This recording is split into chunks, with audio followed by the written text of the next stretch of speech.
Is the British airbase that once supported US operations against Iran now engulfed in uncertainty as smoke rises over RAF Fairford? Has Britain's key bomber hub suddenly emerged as a potential flashpoint amid the widening Iran-linked tensions? With a massive blaze breaking out at RAF Fairford, are even the most strategically sensitive airbases now facing new risks? This comes as the United States ramps up deployments of fighter jets and refueling aircraft at Dhafra Air Base.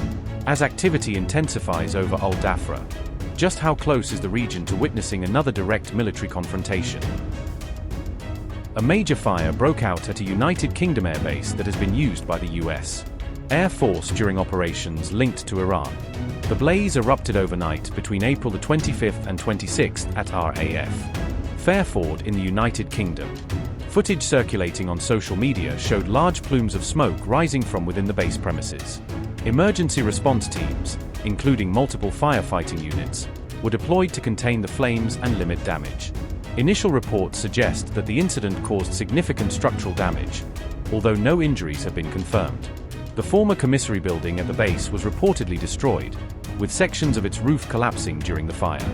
However, there are no reports of damage to aircraft, flight lines, hangars, or other critical operational infrastructure.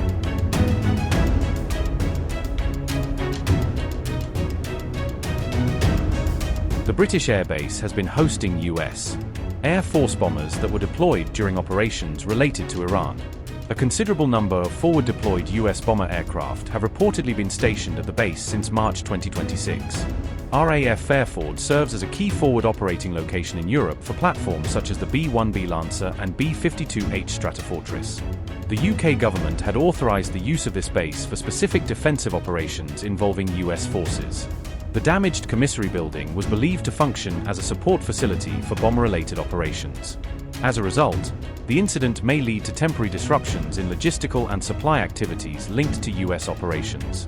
The cause of the fire has not yet been determined, and speculation regarding possible sabotage has emerged. There has been no official statement issued so far by either the United States or United Kingdom governments regarding the incident.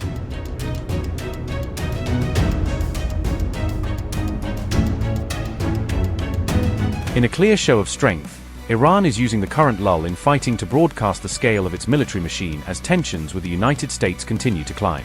The Defense Ministry has announced that Iran is now producing more than 1,000 different types of weapons domestically, underscoring how far its homegrown industry has come under sanctions. Ministry spokesman Reza Tlaibani delivered the message under fragile ceasefire, framing it as proof that Iran has not lost its edge despite weeks of conflict. He insisted that during the recent hostilities, Iran managed to maintain what he called operational superiority in the skies, combining air defenses and strike capabilities.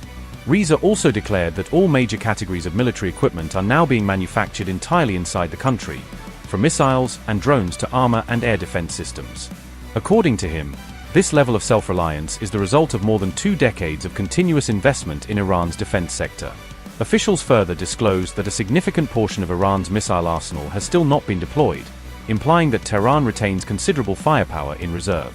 State media added that Iranian forces were able to launch counterstrikes while keeping strong air defense coverage in place throughout the clashes. They also stressed that weapons production is deliberately spread across multiple locations nationwide, to ensure factories can keep running even if some facilities come under attack.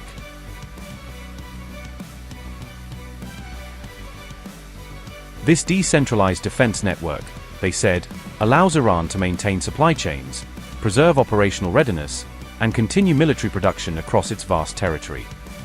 Reports also suggest that more than 9,000 firms are currently working with the military to support weapons development, logistics, and industrial coordination. Iranian authorities described this broad industrial ecosystem as central to the country's ability to sustain a prolonged war if tensions were to escalate further. Meanwhile, Iran's Foreign Minister Abbas Araghchi is in Islamabad for high-level diplomatic engagements as Tehran seeks to strengthen regional channels of communication. Although he did not meet US envoys directly, officials said he planned to convey Iran's position through Pakistani intermediaries, signaling indirect diplomatic messaging amid the standoff. At the same time, Iran has also leveraged its control over the Strait of Hormuz as a major strategic pressure point against its adversaries. Authorities claim that the possibility of closing the critical waterway has become an important strategic tool in response to US actions in the region. Officials further stated that Iran has repeatedly forced rival units to withdraw through tight maritime monitoring and strong naval positioning around key routes. Analysts warn that these repeated signals of military strength and strategic leverage could further escalate the already dangerous US-Iran confrontation. This comes as Trump's war chief Pete Hegseth recently claimed that American forces in the Middle East are locked and loaded, adding another layer of tension to an already volatile regional crisis. To the KH leadership and IRGC leadership, we're watching you. Our capabilities are not the same, our military and yours. Remember, this is not a fair fight. And we know what military assets you are moving and where you are moving them to. While you are digging out, which is exactly what you're doing, digging out of bombed out and devastated facilities, we are only getting stronger. You are digging out your remaining launchers and missiles with no ability to replace them. You have no defense industry, no ability to replenish your offensive or defensive capabilities. You only have what you have. You know that, and we know that. You can move things around, but you can't actually rebuild. You can dig out for now, but you can't reconstitute. But we can. We are reloading with more power than ever before, and better intelligence, even more importantly, better intelligence than ever before, as you expose yourself with your movement to our watchful eye. We are locked and loaded on your critical dual-use infrastructure, on your remaining power generation, and on your energy industry. We'd rather not have to do it, but we're ready to go at the command of our president and at the push of a button. This blockade, which the chairman will detail this morning, is the polite way that this can go. Your energy is not moving and will not move, and we can do this all day. But it's not destroyed yet. Your energy industry is not destroyed yet. You like to say publicly, Iran, that you control the Strait of Hormuz, but you don't have a navy or real domain awareness. You can't control anything.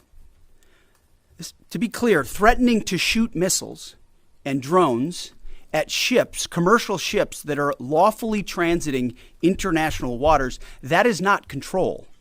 That's piracy. That's terrorism. The United States Navy controls the traffic going in and out of the strait because we have real assets and real capabilities. But there is an alternative. As our negotiators have said, you, Iran, can choose a prosperous future, a golden bridge, and we hope that you do for the people of Iran.